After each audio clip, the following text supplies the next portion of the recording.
pretende ser el cortisol, y el cortisol activa receptores para cortisol. Activa receptores. Pero ya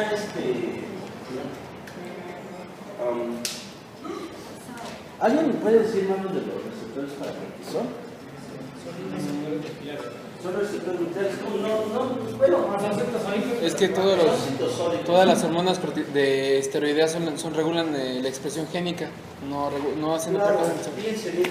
Entonces el cortisol tiene un efecto muy importante porque lo que estoy pintando acá es el receptor para cortisol. Y este receptor para cortisol está dentro de las células. Si está dentro de las células, ¿cómo entra cortisol al interior de las células? ¿Quién me dice? ¿Quién me dice? ¿Quién lo platica? Yo leí que tenían permeabilidad las membranas a las hormonas de esteroideas y pueden entrar por difusión. ¿Viste qué? Yo leí que podían entrar por difusión. ¿Por difusión? Ajá. Claro, atraviesa la membrana plasmática como un fantasma atravesando paredes. No tiene absolutamente ningún problema. Y entonces el receptor para cortisol, fíjate bien, está unido a varias proteínas.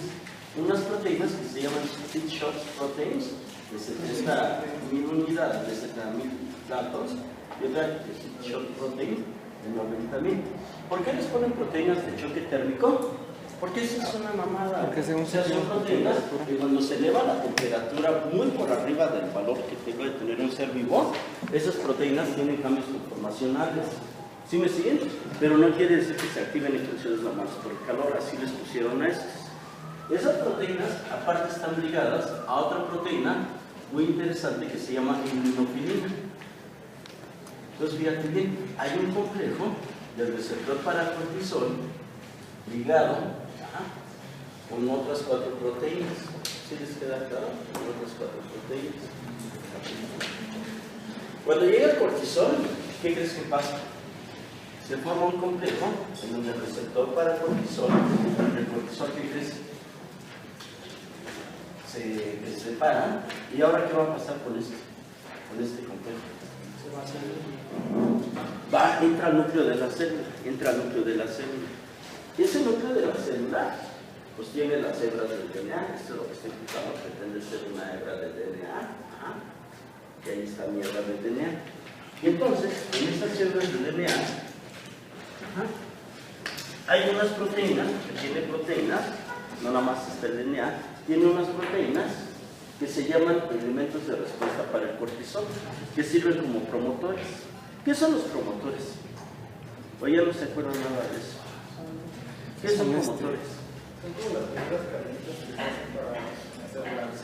¿Cómo? ¿Qué son cebadores? Un iniciador de... ¿Qué? Un iniciador.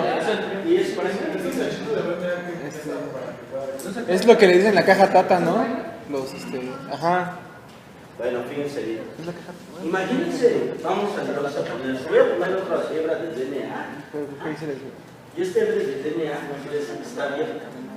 Está abierta esta hebra de DNA. ¿Me siguen? Y aquí se está reproduciendo el RNA mensajero. Ya saben todo esto, ¿no? Ya no les platico más. Y aquí habría otro elemento de respuesta para el cortisol. Entonces fíjense cómo actúa el cortisol, y esto es muy interesante. Lo que hace el cortisol, el complejo de cortisol, el receptor, se pegan a los elementos de respuesta, y en unos casos se desarrolla el DNA y se empieza a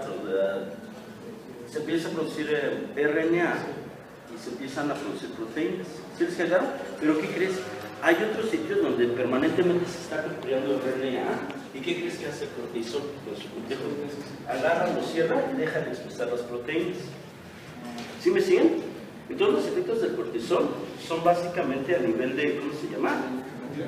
A nivel nuclear de expresión de proteínas. Pero hay una pregunta, fíjense bien, y esto se los platico porque me ha tocado atender. Tengo un paciente, ¿cómo está este?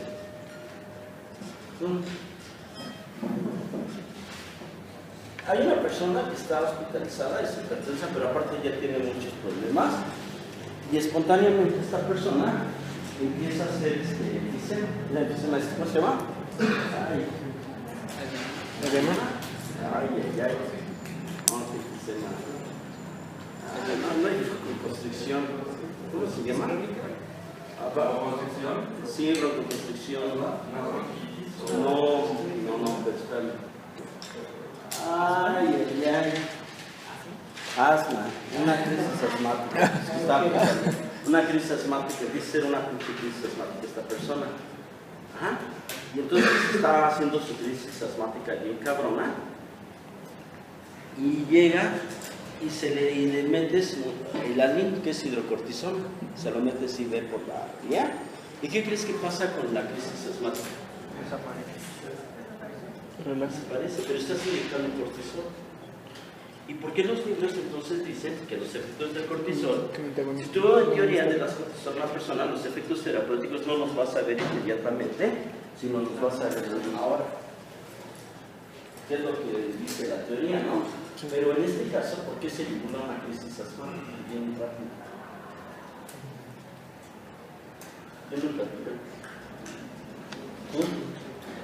Estás mandando la hidrocortisona e inmediatamente, ¿qué crees? Desaparece la crisis asmática. O sea, ¿por qué? ¿Sí entiende lo que estoy planteando? Porque es un hecho, ¿no? El receptor que para cortisol se localiza en el citosol y depende de la expresión de genes o el apagamiento de genes. Eso se tarda mínimo unas 2 o 3 horas en lo que tú haces cortisol y tienes efectos terapéuticos. ¿Sí les queda claro? Pero la pregunta es ¿por qué el cortisol puede actuar de manera aguda? ¿Sí? ¿Qué es lo que no viene en los libros, pero sí lo ves en la práctica clínica? Para todo el que ha tratado pacientes. Díganme. A lo mejor aumenta la afinidad de receptores por el, o sea, las situaciones de estrés a lo mejor aumentan la afinidad de receptores, ¿no, verdad? Pero los efectos que te dicen en los libros dependen de la expresión o bloqueo de la síntesis de proteínas. ¿Tú qué piensas, Gilán? ¿Sintetizarán más receptores? Ajá, como un tipo de up-regulation.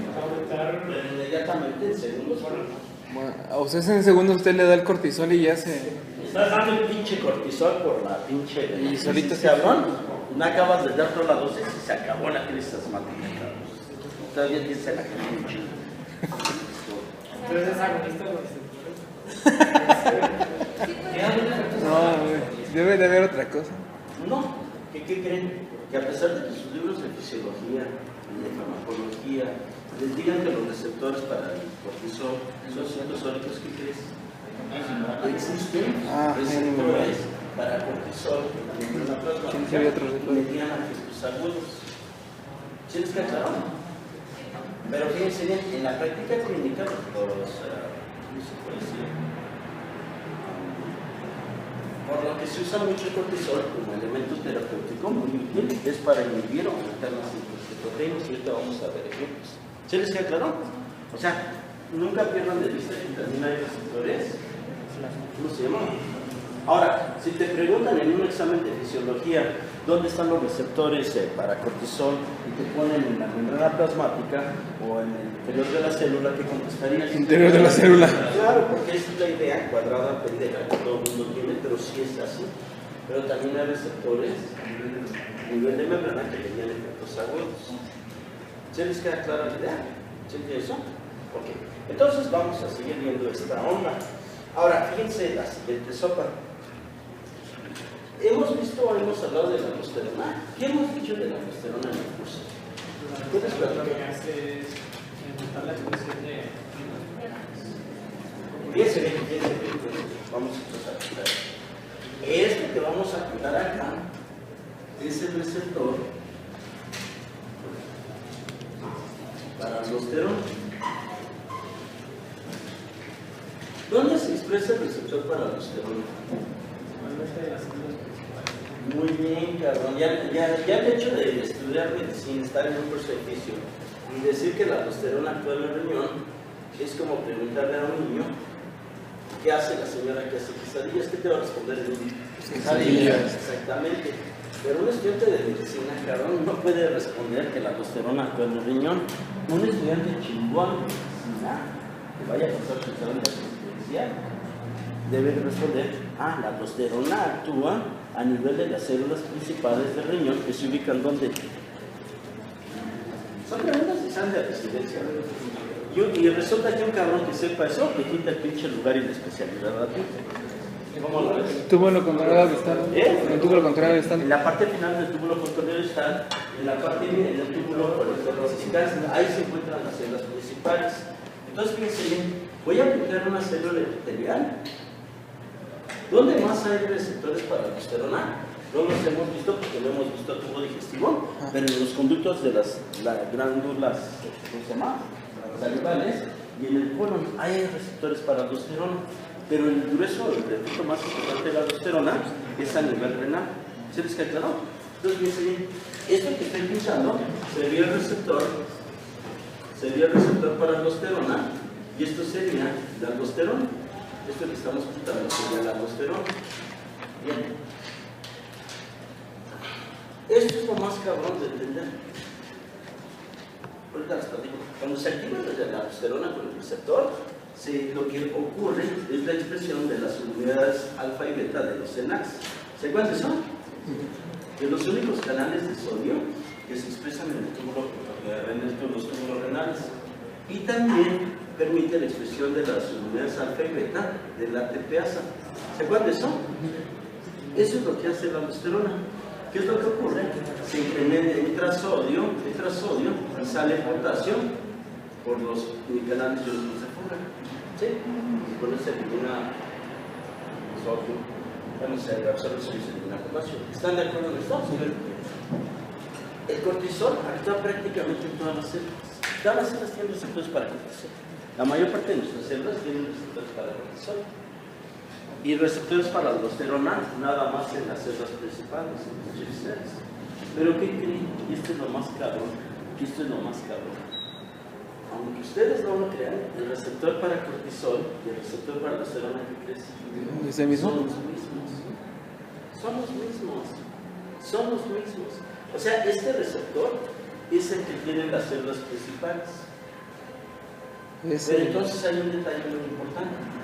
¿Por qué el cortisol, fíjense bien, por qué el cortisol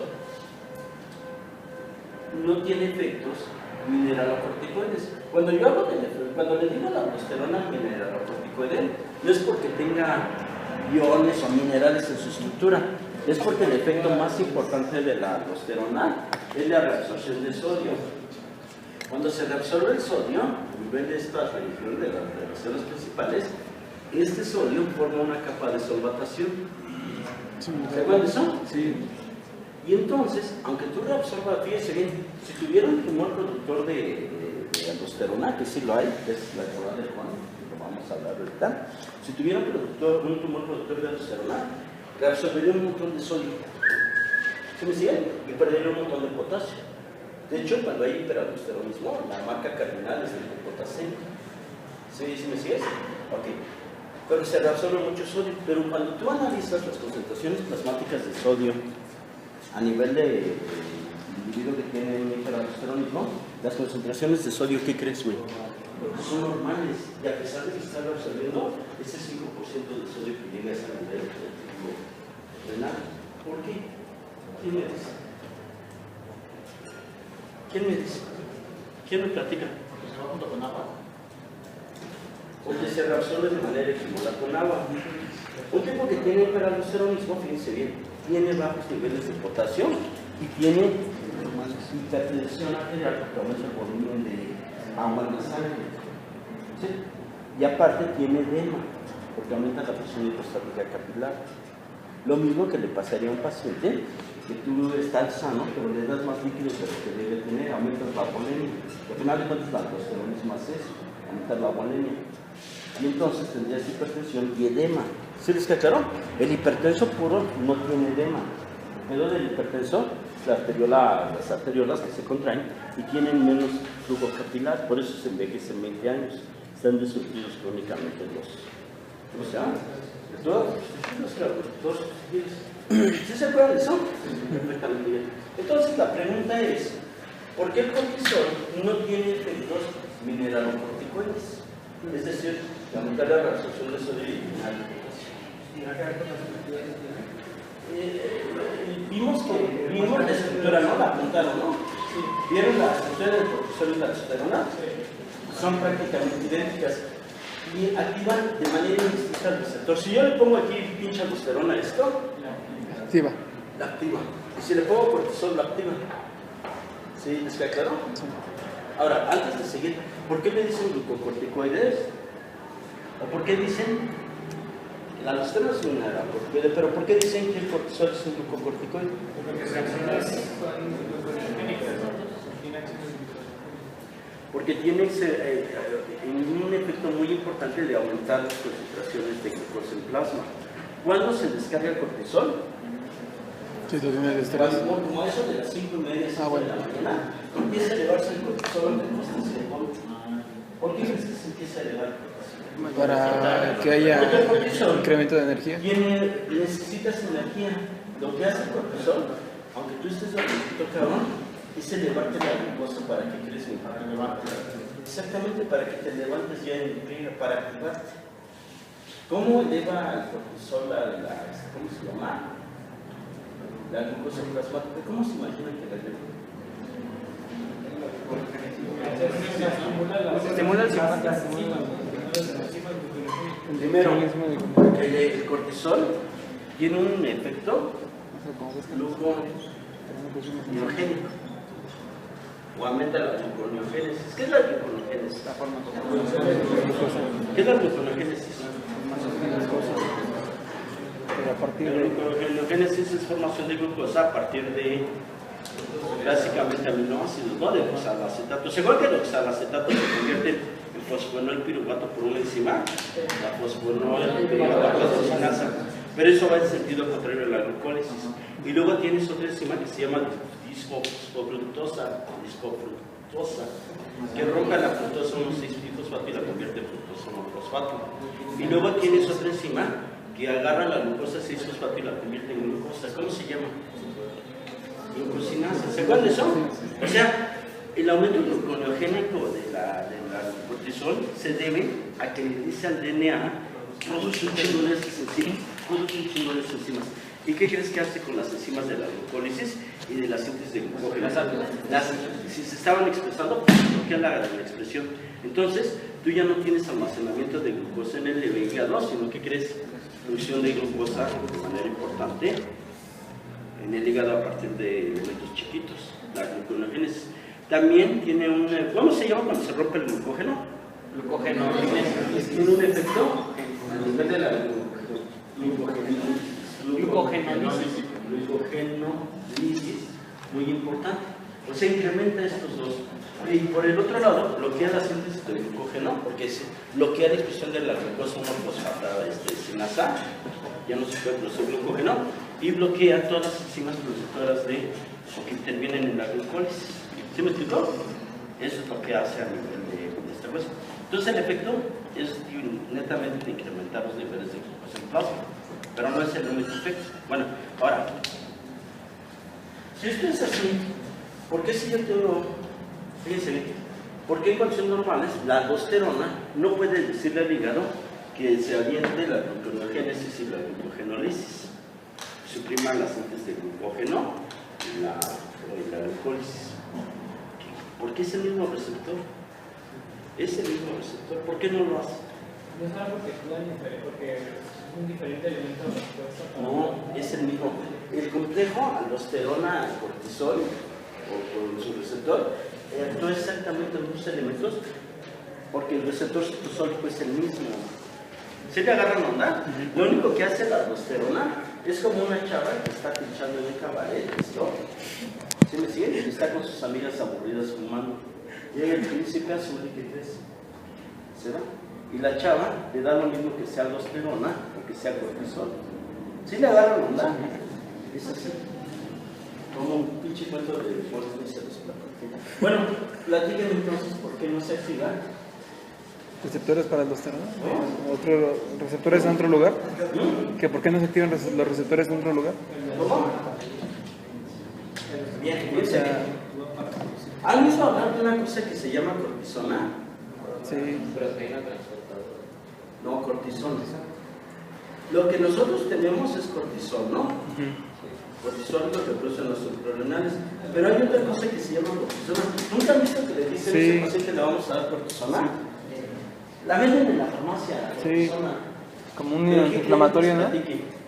La cortisona no tiene efectos biológicos. No tiene efectos biológicos. Y entonces la primera pregunta que me viene a la cabeza, ¿por qué te venden cortisona en la farmacia? ¿Sí le agarran onda? Bien, la respuesta a esta incógnita es que las células donde se actúa la aldosterona tienen una enzima que se llama 3-beta hidroxiesteroide deshidrogenasa.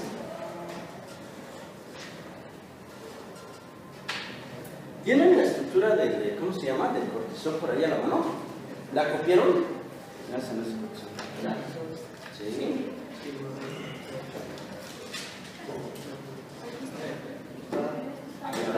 ¿Está?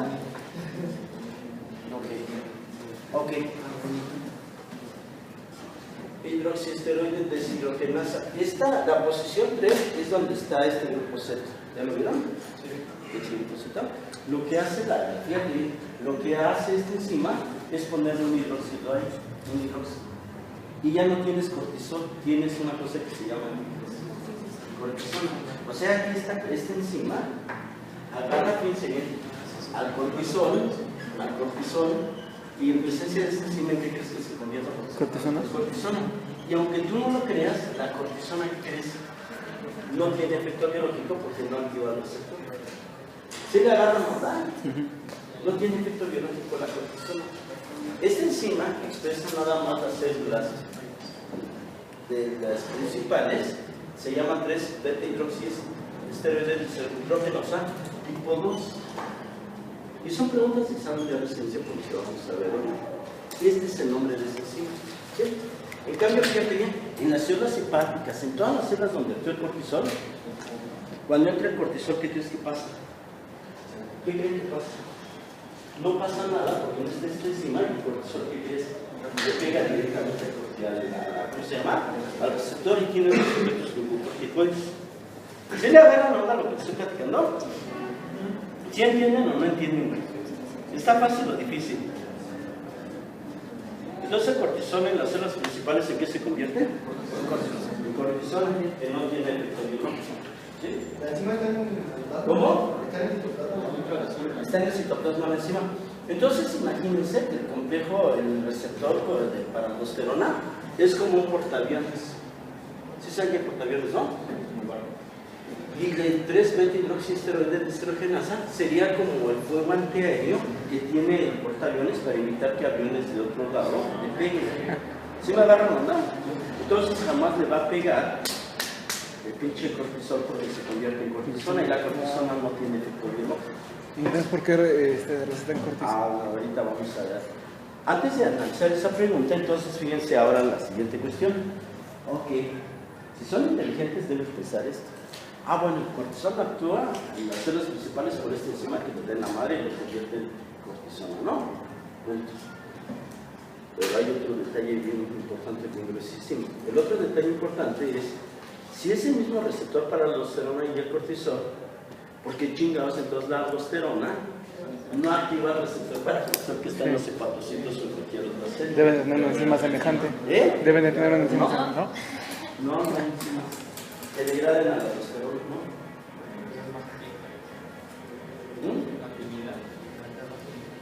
¿Cómo ven? Bueno.